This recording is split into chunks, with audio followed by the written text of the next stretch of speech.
Salut à tous, j'espère que vous allez bien. Aujourd'hui, on se retrouve pour parler du marathon de Paris. Je vais vous parler de ma préparation, je vais vous parler de la course, mais surtout, je vais vous parler de comment la préparation d'un marathon peut être utile pour préparer, pour anticiper une saison de trail. Allez, c'est parti.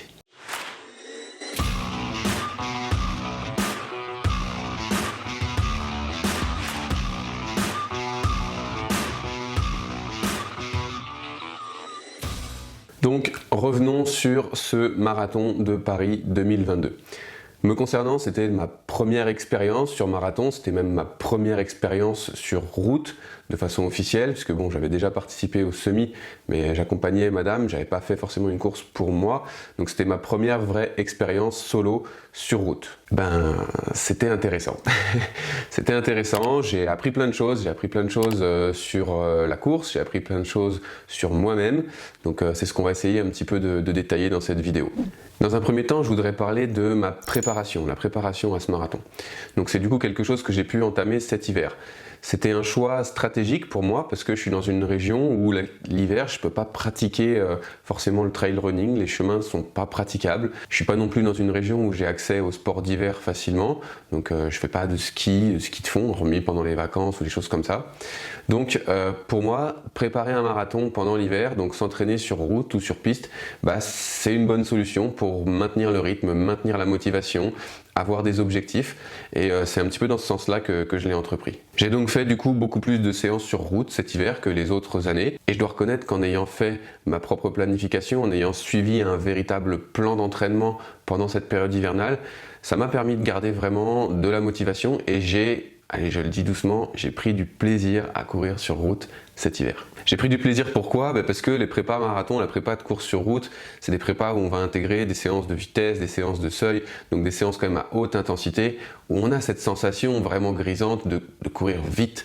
Et ça, j'avoue que c'était sympa. C'était sympa, mais il faut faire attention quand même.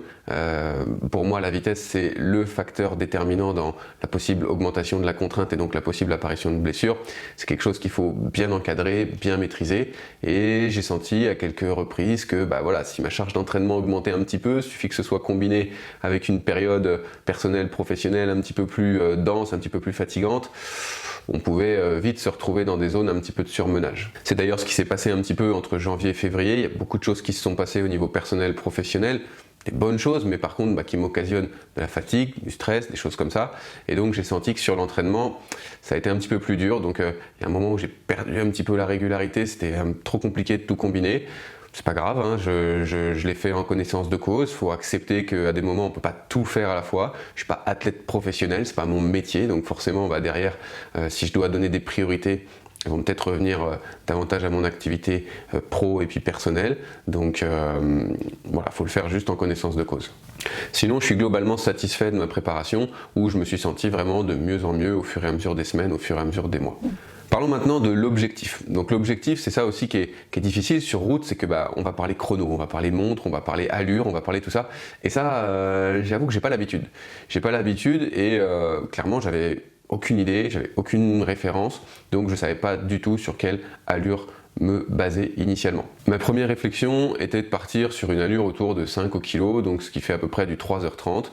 Mais en discutant avec d'autres collègues du coaching du coureur, avec des amis déjà expérimentés sur marathon, ils m'ont tous à l'unanimité conseillé de partir sur des allures plus rapides et de descendre un petit peu mon objectif de temps. Dans la pratique de mes entraînements, c'est pareil, je me suis rendu compte qu'en fait j'arrivais à tenir des allures qui étaient sans doute un peu plus soutenues et que du coup effectivement je pouvais descendre un petit peu cet objectif. C'est pourquoi avant le marathon j'ai fixé mon objectif entre 3h15 et 3h20.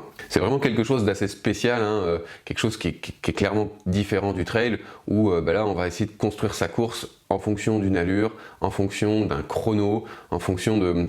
voilà, moi je suis pas un habitué de ça. Je n'arrive pas encore à savoir si c'est quelque chose qui m'a plu ou si c'est quelque chose qui m'a pas plu. On verra. En tout cas, le jour de la course est arrivé, on a eu des conditions qui étaient bonnes, un petit peu fraîches, mais en tout cas il faisait beau, donc ça c'était vraiment agréable. La course s'est bien passée, franchement, on va pas tourner autour du pot. J'ai réussi à boucler ces 42 bornes 195 en 3h17 et 25 secondes. Donc je suis pile dans la fourchette d'objectifs que je m'étais fixé et je suis vraiment content par rapport à ça. Maintenant, si on rentre un petit peu dans le détail de la course, je pense que j'ai fait le débutant, hein, tout simplement. Je suis peut-être parti un petit peu fort et puis je l'ai payé à partir du 25, 30, 35. C'est pas faute d'avoir lu des retours et d'avoir eu des expériences d'autres personnes sur le marathon de Paris où je savais que la première partie était plutôt plus facile, qu'il y avait une partie entre 20 et 25 qui était vraiment très roulante jusqu'à arriver sur les quais où là l'enchaînement des tunnels pouvait compliquer un petit peu la chose et puis la sortie avec cette butte du 34e, et j'ai bien dit cette butte et pas cette montagne, du 34e avant d'arriver dans le bois de Boulogne. Je savais tout ça, et puis je savais aussi qu'à la fin c'était plat et que ça redescendait et que si on se sentait bien, c'était un moment pour pouvoir peut-être relancer. Mais même en sachant ça, je suis sans doute parti un petit peu trop vite, mais j'avais de bonnes sensations. Je suis parti autour de 4,30 au kilo. J'avais de bonnes sensations. Le cardio m'indiquait que c'était plutôt stable et que j'étais vraiment bien. Et donc je suis arrivé au 25e. J'étais en 4,31, 4,32 de moyenne sur les 25 premiers kilos. Et je me suis dit pourquoi pas. Et c'est vrai qu'après le 25e kilomètre, c'est là où j'ai commencé vraiment à sentir un début de fatigue musculaire, un début de fatigue générale. Et j'ai commencé à me poser la question, à me dire finalement 42 bornes ça va être long.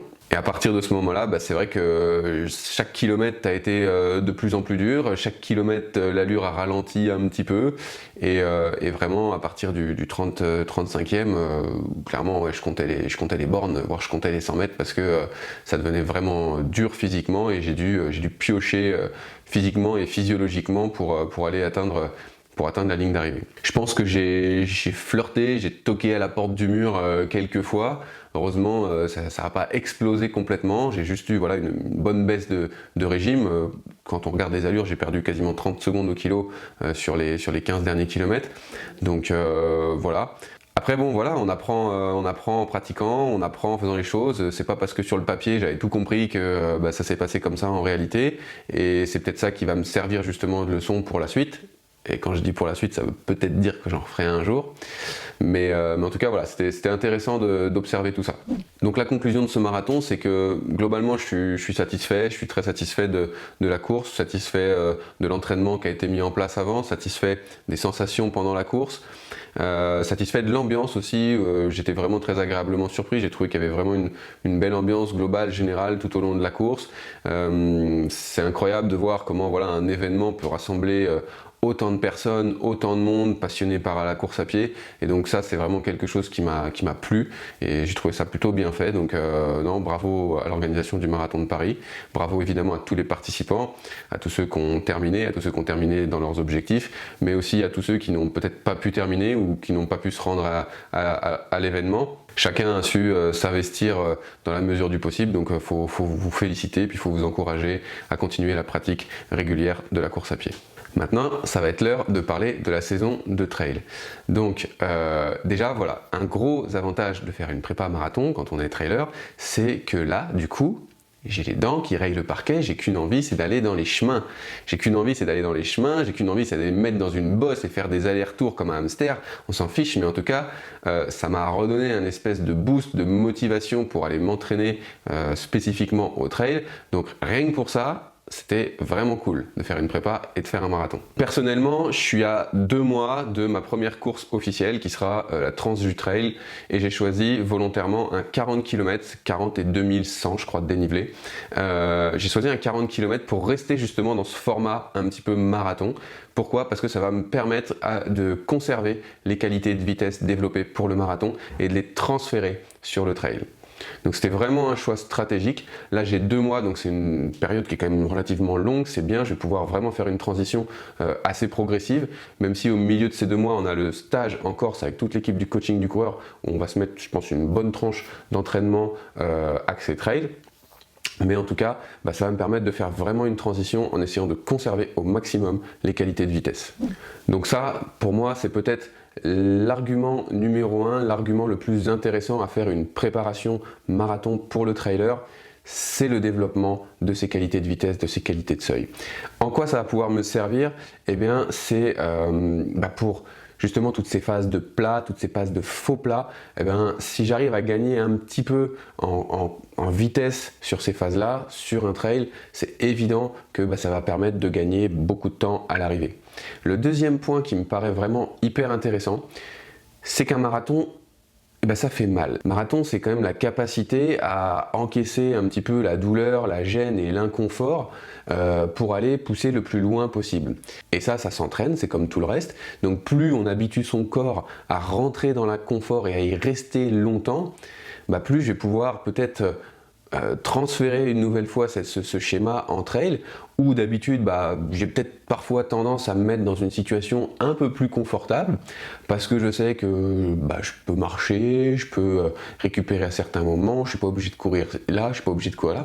Donc peut-être que cette prépa marathon et cette expérience de course du marathon où j'ai dû pousser un petit peu dans les retranchements, je vais pouvoir l'utiliser dans un esprit un petit peu plus de compétition et de performance en trail pour aller me pousser encore un peu plus loin, à me dire à marcher peut-être encore un peu plus tard ou à courir encore un peu plus vite ou à monter en courant encore un peu plus longtemps. Et donc ça, voilà, pour juste me pousser et m'être habitué à rentrer dans l'inconfort, je pense que ça peut être un élément très intéressant, très important et déterminant du coup sur du trail. Donc voilà un petit peu ce que j'avais à vous dire par rapport au marathon, par rapport à la suite de la saison. Donc clairement, je pense que c'est une expérience intéressante déjà pour tout coureur de faire un marathon parce que c'est une distance mythique et que de savoir ce que c'est, c'était intéressant. Donc pour ça, encore une fois, je suis très content. Je pense vraiment que un marathon comme ça en début de saison, à préparer pendant la période hivernale, c'est quelque chose que je referai. En plus de ça, je dois le reconnaître, ça c'est peut-être l'esprit un petit peu de compétition et de performance qu'on a tous un petit peu en tant que sportif, mais le côté quand même je vais courir après un chrono, je vais courir après un temps, j'ai cette sensation de courir vite, c'est quand même assez grisant et ça aussi c'est quelque chose qui pourrait m'attirer et m'amener à refaire ce genre de course dans le futur. Donc ouais, il y a de fortes chances que je me réaligne un jour sur un marathon. Concernant la transition sur le trail, voilà, si je résume très rapidement, la prépa sur route m'a vraiment donné de la motivation pour retourner dans les chemins, pour retourner faire du dénivelé, pour retourner faire des courses à la sensation, de lâcher justement un peu la montre, d'arrêter de regarder l'allure, d'arrêter de regarder le chrono, de faire sans doute des sorties sans montre, sans rien du tout, juste à la sensation, type un petit peu fartlek, avec des changements d'allure au gré de mes envies et au gré du terrain. Donc ça c'est vraiment intéressant en termes de boost de motivation. Évidemment, d'un point de vue plus physiologique, plus performance, le développement des qualités de vitesse pour le marathon va devoir se transférer sur le trail et ça va apporter. Et la capacité, l'entraînement à la résistance à la souffrance et tout ça, c'est pareil, quelque chose à transférer. Je félicite une dernière fois encore tous les participants de ce marathon et puis je vous dis à très vite, à très bientôt. Passez une bonne semaine, entraînez-vous bien. Allez, ciao les runners.